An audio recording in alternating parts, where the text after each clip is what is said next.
Guys, today we're going to talk about naming quadrants from the coordinates. And the I can statement we're working on is I can name the quadrant or axis a coordinate. Nope. Hi guys, today we're going to spend a little bit of time talking about naming quadrants from coordinates. And the I can statement we're working on is I can name the quadrant or axis in which an ordered pair is located without graphing. So let's go ahead and get started. Now, before we continue, I want you to pause the video and copy this table into your notes if you did not already do so. This is your summary. So pause the video, and then when you're done, hit play. All right, let's continue.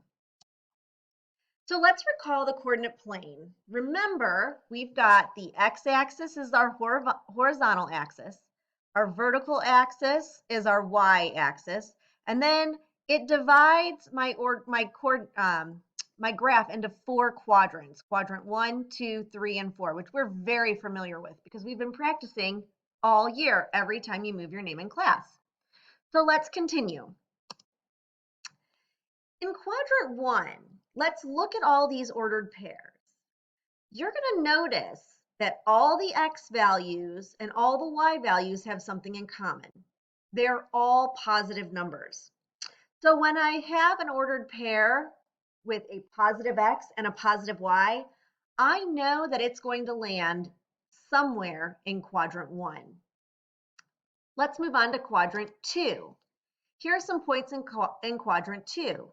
Look at these points. What can we say about the x values and the y values? You guessed it. All x values are negative and all y values are positive. So whenever I have a point with a negative x value and a positive y value, I know it's going to land in quadrant 2. Here are some points in quadrant 3. Pause the video and in your table, fill in what those points have in common for the x values and y values for quadrant 3. Let's see how you did. All the x values are negative and all the y values are also negative. So if you have an ordered pair with a negative x and a negative y value, you know it's going to be located somewhere in quadrant 3. What predictions can we make about quadrant 4? Pause the video and put your predictions in the table. What did you say? Did you say all x values are positive and all y values are going to be negative? If so, great job. Now let's look at some points that might not seem as obvious where they belong. So let's look at the point 3, 0. If I wanted to know where it was located, I might first start by graphing it. So let's graph 3, 0.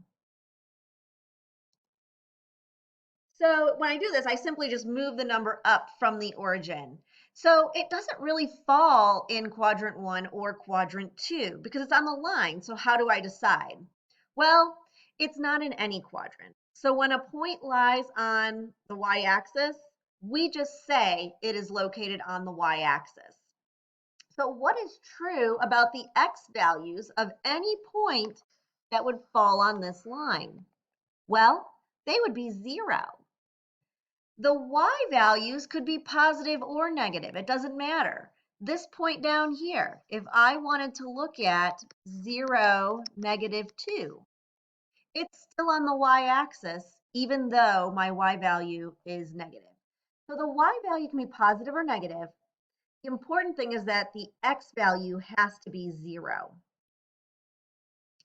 Now let's think about the point -2, 0. How could I describe its location on the coordinate plane? Well, let's graph it. There we go. Went a little far, sorry. The point -2, 0 is not on any quadrant, just like 0, 3 wasn't. It's on the x-axis. So when we have a point that's on the x-axis, we can't give it a quadrant. We just say it's on the x-axis. Now let's look at some observations we can make. Any point that's going to fall on the x-axis is going to have a y value of 0 because it doesn't go up or down from the origin.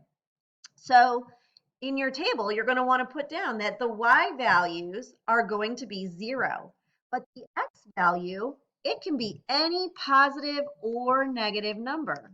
Look, these points, even points that don't fall exactly on an integer, are going to be positive if they go to the right of the origin. If they go to the left, they're going to be negative. So any x value, or the x value can be either positive or negative, but the y value has to be 0 for it to fall on the x-axis. Now it's your turn. Let's do some practice. In which quadrant would you find the point -3, 4? Well, if you were to graph it, it would fall in quadrant 2. Notice the x values are negative, the y values are positive, and you can use your table to help you answer these questions. Which quadrant would you find the point 2, -4? Well, x is positive, -4 is negative. Where do you think it would go? You guessed it, quadrant 4. On which axis would you find the point 3, 0? We already did this one, sort of. It would go on the x-axis because 0 is, the y-coordinate is 0. And we know that anytime the y-coordinate is 0, it doesn't matter what the x is, it's going to land on the x-axis. Last one.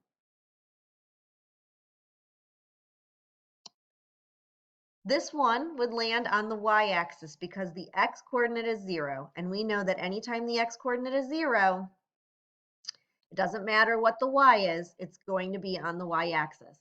We are done with this video. You can go back and watch any portion as many times as you want, or the whole thing, but don't forget to WSQ. Have a good day.